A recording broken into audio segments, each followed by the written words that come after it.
ఇవాళ ఏమీ చేయలేకపోయాను. చాలా పెయినొచ్చింది. సో, ఇవాళ ఏం చేయలేకపోయాను. నేను పెసరట్లు అంటున్నాను. వెజ్ ఆమ్లెట్ వేశాను. వెజ్ ఆమ్లెట్ చాలా చాలా బావుంటుంది. ఇవాళ వేశాను నేను దీని రెసిపీ పంపిస్తున్నాను. మీరు తప్పకుండా చూడండి, చేసుకోండి. వెజ్ ఆమ్లెట్ అయితే అద్రిపోతుంది. మీరు నమ్మరు, నిజంగా ఎగ్గుతో చేసినట్టే ఉంటుంది. దీన్ని అన్నంలో నంచుకొని తినాలి. నా చెయ్యి చాలా ఫ్రాక్చర్ అయిన మూలాంచి నొప్పిగా వాచింది. సో అందుకే ఎక్కువ నేను చూపించలేకపోతున్నాను. సో ఇది ఇలా అన్నంలో నంచుకుని తింటే మాత్రం సూపర్బ్, ఎక్స్ట్రాడినరీ ఉంటుంది. మీరు అంత టేస్టీగా ఉంటుందంటే మీరు నమ్మరు. నిజంగా మనం ఎగ్తో చేసిన ఆమ్లెట్ తింటున్నామా అని అనిపిస్తుంది, అంత బాగుంటుంది.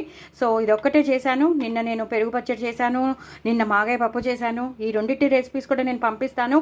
అలాగే వెజ్ ఆమ్లెట్ కూడా నేను మీకు పంపిస్తాను. మనం ఎగ్తోనే చేసుకోవాలని లేదు. మనం ఎప్పుడైనా ఎగ్ తినకూడదు అన్నవాళ్ళు, లేదా కంప్లీట్ ప్రోటీన్ కావాలన్న వాళ్ళు, కంప్లీట్ వెజిటేరియన్స్, ఇలా మా కంప్లీట్ వెజ్తో ఆమ్లెట్ చేసుకోవచ్చు. అది ఎలా చేసుకోవచ్చో, ఏం బ్యాటర్ కలపాలో అంతా నేను మీకు రెసిపీ ద్వారా చూపిస్తున్నాను. కాబట్టి తప్పకుండా చూడండి, చేసుకోండి. చాలా చాలా టేస్టీగా ఉంటుంది. పిల్లలకు కూడా పెట్టండి, అలవాటు అయిపోతుంది. వాళ్ళు కూడా తింటూ ఉంటారు. ఎప్పుడు ఎగ్గుతోనే కాకుండా ఇలా కూడా తింటే చాలా చాలా టేస్టీగా ఉంటుంది. మరి ఇంకెందుకు ఆలస్యం, తప్పకుండా చేసుకోండి, ఎంజాయ్ చేయండి. నా కామెంట్ బాక్స్లో పెట్టండి. దీన్ని చీలా అని కూడా అంటారు. ఇది చాలా ఫేమస్ నార్త్ ఇండియాలో.